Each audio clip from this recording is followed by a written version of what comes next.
హాయర్స్ welcome to our channel. ఆంధ్రప్రదేశ్లో ప్రమాదం పొంచి ఉంది, అక్కడికి వెళ్ళొద్దు అని చెప్పేసి నెదర్లాండ్ గవర్నమెంట్ అక్కడి పౌరులకు చెప్పిందని చెప్పేసి ఒక వార్త వైరల్ అవుతుంది. దీన్ని వైసీపీ వాళ్ళు కూడా విస్తృతంగా ప్రచారం చేస్తున్నారు. మరి ఈ వార్తలో నిజమెంతుంది? నిజంగా అసలు ఆంధ్రప్రదేశ్లో అంత ప్రమాదం ఏం పొంచి ఉంది? ఈ వార్తని ఈ విధంగా సర్క్యులేట్ చేస్తుంది ఎవరు? సో ఇప్పుడు ఇదే అంశం మీద డిస్కస్ చేయడానికి ప్రజెంట్ మనతో పాటు జగదేవ్ గారు సీనియర్ జర్నలిస్ట్ ఉన్నారు. వారితో ఒకసారి మాట్లాడదాం. సార్ నమస్కారం. సార్ నెదర్లాండ్ అంటే ఏపీకి వెళ్ళొద్దని వాళ్ళ పౌరులకు చెప్పినట్టుగా ఒక వార్త సోషల్ మీడియాలో వైరల్ అవుతుంది సార్. మరి అంత ప్రమాదం ఏపీలో ఎందుకు పొంచి ఉంది? అసలు నెదర్లాండ్ ఎందుకు చెప్పింది? మరి దీన్ని ఇంత సర్క్యులేట్ చేస్తుంది ఎవరంటారు సార్? ఇలాంటి గాలి వార్తలు ఇమీడియట్గా స్ప్రెడ్ అవుతుంటాయి. వాస్తవానికి ఏ కంట్రీ తీసుకున్నా, ఏ దేశం తీసుకున్నా ఆ దేశము బయట టూరిస్టులని ఆకట్టుకునే విధంగా టూరిస్ట్ ప్యాకేజీలు కానీ, టూరిస్టులు విజిట్ చేయాల్సిన స్పాట్ గురించి కానీ, లేదంటే పలానా ప్రదేశాలకు వెళ్ళేటప్పుడు ఒంటరిగా వెళ్ళకండి, లేదంటే పలానా ప్రదేశాలు ఈ టైంలోనే సరైన సమయం. ఇప్పుడు అమర్నాథ్ యాత్ర ఉంది, అది ఖచ్చితంగా ఆల్మోస్ట్ ఆల్ మన జూన్ 29 నుంచి రేపు ఆగస్టు 16-17 వరకు ఉంది అది. సో ఒక 45 డేస్ పాటు ఉంటుంది. బట్ జూన్ 29 కన్నా ముందే అక్కడ మొత్తం రోడ్ని క్లియర్ చేయడము, అక్కడ వెళ్ళి ఫస్ట్ అసలు లింగం ఏర్పడిందా లేదా, అక్కడ ముందు దాన్ని ఎవరైతే చేస్తారో వంశపారంపరంగా పూజలు ఉంటారో వాళ్ళు చూడ ఇవన్నీ చేస్తారు. చేసినప్పుడు లైన్ క్లియరెన్స్ అని చేసుకుంటారు. చేసినప్పుడు గవర్నమెంట్ కూడా దానికి ఆ యాత్రకి ధైర్యంగా ఉండేవాళ్ళు, ఆరోగ్యం సక్రమంగా ఉండేవాళ్ళు, రకలాంటి అటాక్స్ జరుగుతాయన్నా కూడా పట్టించుకోకుండా ముందుకు వెళ్ళేవాళ్ళు, అటువంటి వాళ్ళు వెళ్ళడానికి అర్హులు అన్నట్టుగా కొన్ని నియమ నిబంధనలు పెట్టి పంపిస్తూ ఉంటుంది. అది ఏ దేశంలో అయినా సహజం. ఇప్పుడు మనకైనా ఈ టైంలోనే వెళ్ళండి. ఈవెన్ కేదార్నాథ్ ఉంది, కేదార్నాథ్ కూడా ఆల్మోస్ట్ ఆల్ మే నుంచి దీపావళి వరకు, అంటే May, June, July, August, September, October, అంతే ఒక 6 నెలల పాటు ఉంటుంది. తర్వాత వెళ్ళొద్దు, అక్కడ మంచుతో కప్పబడి ఉంటుంది, వెళ్ళిన ఉపయోగం ఉండదు, ప్రమాదకరం కూడా అన్నట్టుగా కొన్ని సంకేతాలు ఇస్తారు. అది గవర్నమెంటే డిక్లేర్ చేస్తుంది. ఆ ఈవెన్ మ్యాప్ పాయింట్లో కూడా ఇవి క్రిటికల్ పొజిషన్స్, ఇవి సేఫ్ జోన్స్ అని ఒక ఇస్తుంది. సో అలాగ ఇచ్చినప్పుడు మన దగ్గర కూడా కొన్ని అటవీ ప్రాంతాలు ఉన్నాయి. లేదా ఇప్పుడు మొన్న రీసెంట్గా ఒక ఎగ్జాంపుల్ కూడా మీకు చదివాను ఎక్కడో. ఇప్పుడు అండమాన్ నికోబార్ దీవులకి అక్కడ ఉన్న ఒక దగ్గర ఒక 40-50 దీవులు ఉన్నాయంట, చిన్న చిత్తగా అన్నీ కలిపి. సో వాటిల్లో ఒక దీవిలో సుమారుగా ఒక 300 మంది ట్రైబల్స్ జీవిస్తున్నారు. వాళ్ళకి బయట ప్రపంచంతో సంబంధం లేదు. బట్ అది ఆల్రెడీ గవర్నమెంట్ డిక్లేర్ చేసింది. అండమాన్ నికోబార్ కూడా, అండమాన్ దీవులు కూడా మన భారత భూభాగంలో భాగమే కదా అవి, కాకపోతే కేంద్రపాలిత ప్రాంతం. కాకపోతే అక్కడికి వెళ్ళొద్దు, వెళ్తే వాళ్ళు చంపుకు తినేస్తారు లేదా వాళ్ళు చంపేస్తారు అని ఒక మ్యాప్ పాయింట్లో కూడా ఇస్తుంది, వికీపీడియాలో కూడా మెన్షన్ చేస్తుంది క్లియర్గా. సో అట్లాగా కొన్ని ఆంధ్రప్రదేశ్ సంబంధించినవి కూడా ఏఓబి అంటారు, ఆంధ్ర ఒరిస్సా బార్డర్, అటువంటివి కానీ, లేదంటే శ్రీశైలం అడవుల్లో కూడా. మీకు శ్రీశైలం అడవులు ఉంటే గుర్తొచ్చింది, ఒక 10 years బ్యాక్ 12 years బ్యాక్ ఒక టీం ఇలాగే శ్రీశైలం అడవులో కూంబింగ్కు దాని మామూలుగా ట్రెక్కింగ్ టైప్లో వెళ్ళారట. వెళ్తే ఇంకా కొంత దూరం లేక రూట్ మర్చిపోయారు. మొబైల్ ఫోన్స్ అన్నీ స్విచ్ ఆఫ్ అయిపోయాయి, ఛార్జింగ్ లేదు, ఎటు వెళ్ళారో తెలియదు. చాలా దట్టమైన లోపలికి వెళ్ళిపోయారంట.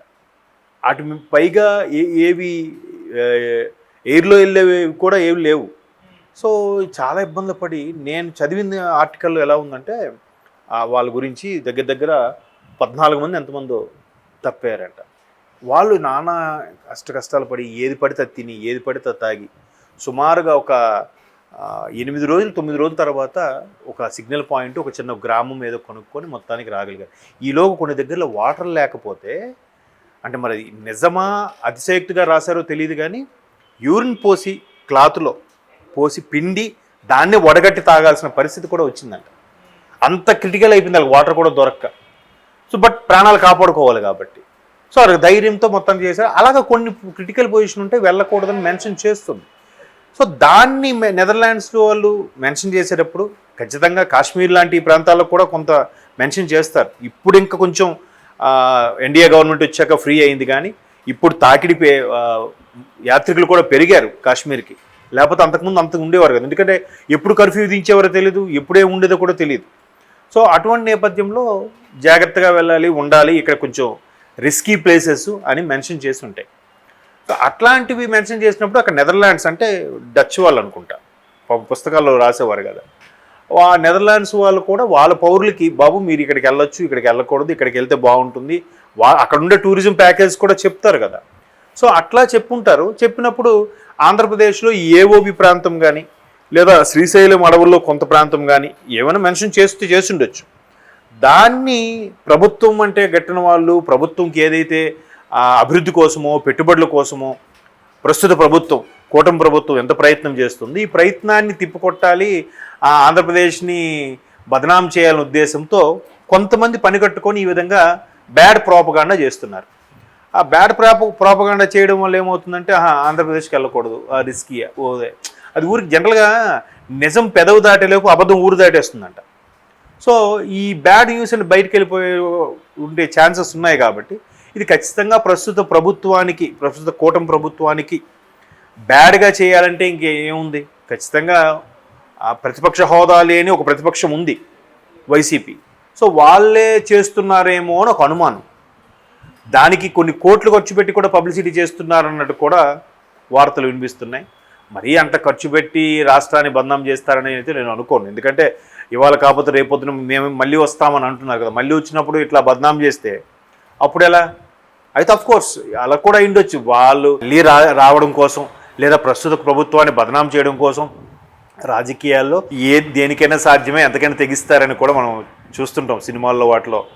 సో అట్లాగా వాళ్ళు కూడా వాళ్ళల్లో ఒక బృందం ఇలా ఇట్లా తయారు చేస్తుందేమో, ఇట్లా బ్యాడ్ పబ్లిసిటీ చేస్తుందేమో అనే వార్తలు వస్తున్నాయి.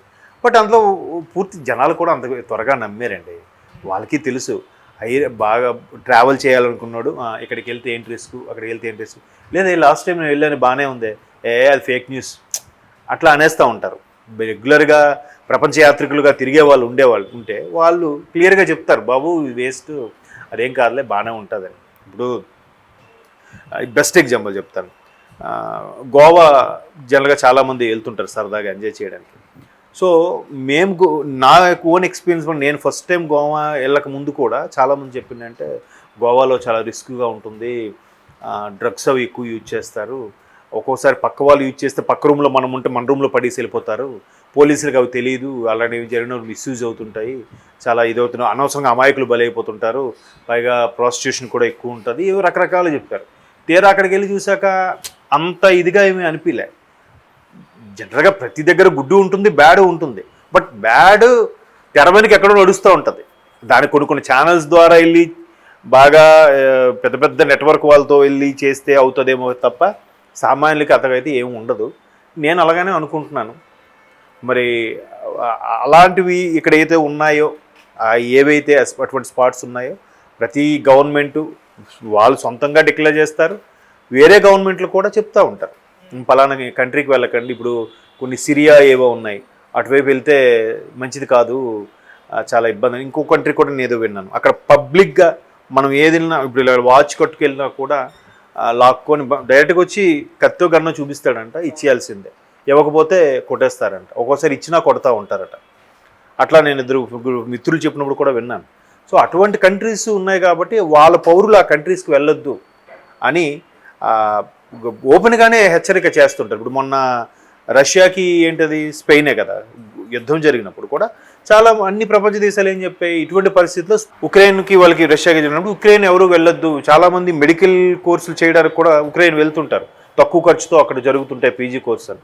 సో అటువంటి వాళ్ళకు కూడా చాలామంది హెచ్చరించారు వెళ్ళొద్దు, అక్కడ వెళ్తే కానీ మళ్ళీ వెనక్కి తిరిగి ఇండియా వచ్చేయండి,